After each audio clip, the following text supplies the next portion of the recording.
she's not, I mean, some people are. Some people are like serial divorcees, and they're cavalier about it, and they have a blueprint for the process, and there's like almost like a boilerplate business plan, you know. But I think, you know, Frances really committed to this marriage, and she's made a lot of attempts at salvaging it. And when you feel that level of weariness, when you feel that kind of inertia that is as close to death, it isn't even fair to the other partner to stay in it. It's enormously courageous to say, I want out. I want a divorce. Are you drunk? There's a knock at your door. You don't even recognize a stranger. But it's terrifying too, and the undoing of a family must just make a person feel sick. And I think we see that, certainly in the first 4 episodes and over the course of the season. Nope. I need my space. You had an emotional affair. It was not an affair because it was never physical. Wow. Right? Honestly, actually, I don't even know what an emotional affair is. Like, he's even sort of that more removed from, you know, like a sensitive feminine sensibility. Like, he doesn't even really understand what an emotional, he thinks an affair, you have sex. That's it. That's all he knows. Right. And it's not because he's stupid. He's just as sort of like disconnected. As the show goes on, does he evolve to understand that that was not good behavior? Yeah, maybe. I would say sometimes he does, and I would say sometimes because of ego or jealousy, he maybe he's starting to, but then he kind of reverts to what is sort of like an instinctual sort of repulsion of that. So, but other things happen. We find out other things.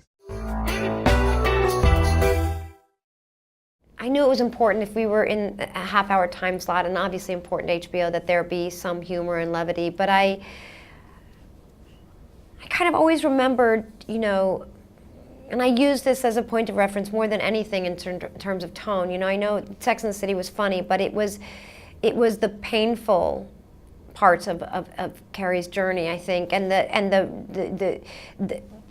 the deepest feelings expressed that people connected to. The humor and the titillation was delightful and fun and like a souffle. But I think what you respond to and when you start to really connect to characters is when they reveal, when they're really filleted and they share and show and convey sadness and profound loss and disappointment and triumph. And so I'm not afraid of that. And luckily, you know, we're at a home where people aren't afraid either.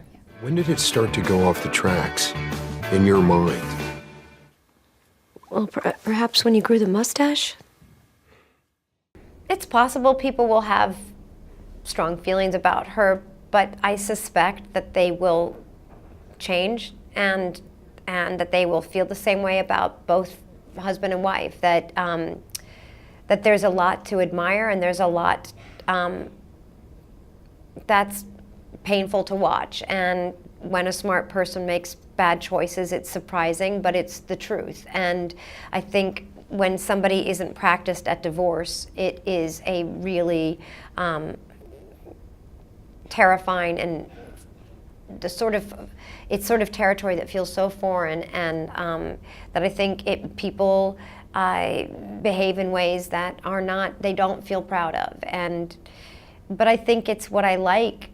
I mean, I know what I like about this story is that they are real people, and I think despite the shortcomings, they are recognizable, and I dare I say, I think people will find sympathy, you know, but that doesn't mean she's without, you know, flaws. Robert Dufresne speaking. I thought we were going to talk. You did this. No. No. You're the villain here, not me. What?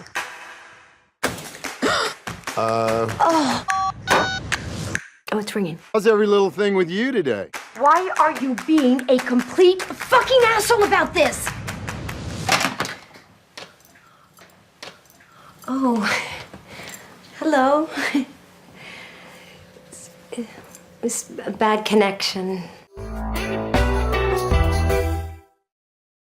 We were just been kind of under the radar for a while, but I expect that now that we're talking about the show and it's part of conversation, that I will, not unlike Sex and the City when people shared all of their intimate details of their intimate physical lives, I expect that I'll be hearing stories of people's divorces and all the outcomes that are possible. But I'm perfectly happy to be the repository for those tales. People did that, they would come up to you and tell you. Oh, you have no idea the things I heard about people's lives and their body parts, and you have no idea. I couldn't believe it from the beginning.